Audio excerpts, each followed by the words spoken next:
कभी सोचा है जिसने राधा को प्रेम किया वो रुक्मिणी से विवाह क्यों कर बैठा? जिसने अर्जुन को गीता सुनाई वो खुद अपने ही जीवन के प्रश्नों का उत्तर किससे मांगे? कृष्ण वो नाम है जो मुस्कुराता जरूर है लेकिन उसके भीतर सदियों का सन्नाटा छुपा है। श्री कृष्ण का जीवन हमें यह नहीं सिखाता कि सब कुछ अच्छा होगा, बल्कि यह सिखाता है कि सब कुछ बिखरने के बाद भी हमें मुस्कुराना आना चाहिए। कृष्ण ने जो चाहा वह कभी पाया नहीं, जिन्हें पाया उन्हें कभी थाम न सके, जिन्हें थामा वो अंत में उनसे छिन गए। कृष्ण का बचपन वृंदावन में बीता, पर अंत मथुरा, द्वारका और फिर जंगलों में अकेले। क्या कभी उन्होंने शिकायत की? नहीं, क्योंकि वो जानते थे शिकायत वहां की जाती है जहां अपेक्षा हो, और मुझे किसी से कोई अपेक्षा नहीं। राधा कृष्ण का पहला और आखिरी प्रेम, पर वो प्रेम भी अधूरा रह गया।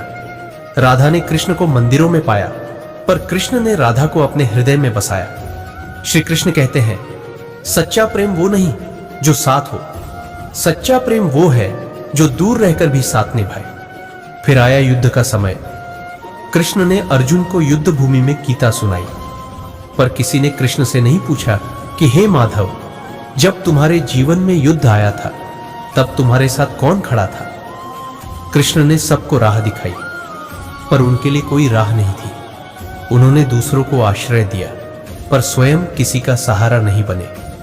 जब द्वारका डूब रही थी तब सब अपने अपने प्राण बचाने में लगे थे, पर कृष्ण एक साधारण तीर से घायल होकर मौन हो गए।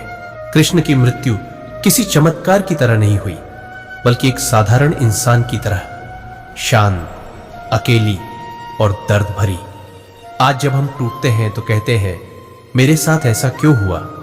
पर क्या आपने कभी श्री कृष्ण से पूछा, हे नंदलाल, जब राधा चली गई थी तब आपने कैसे खुद को संभाला था?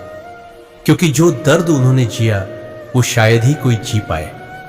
कृष्ण के प्रेम में त्याग है, कृष्ण की नीति में बलिदान है, कृष्ण के जीवन में अकेलापन है, और कृष्ण की मुस्कान में छिपा है एक महासागर जिसमें हजारों दिलों के आंसू समा जाते हैं। तो जब आप हार मानने लगे तब श्री कृष्ण को याद कीजिए और खुद से कहिए, जिसने जीवन भर सब कुछ खोकर भी मुस्कुराना नहीं छोड़ा, मैं भी उस कृष्ण का अंश हूं, मैं भी हार नहीं मानूंगा। अगर श्री कृष्ण की यह वाणी आपके दिल के उस कोने तक पहुंची हो जहां कोई नहीं पहुंचता, तो लाइक जरूर करें, कमेंट करें, जय श्री कृष्ण, और इस वीडियो को उन सभी अपनों तक पहुंचाए जो आज खुद को अकेला समझते हैं।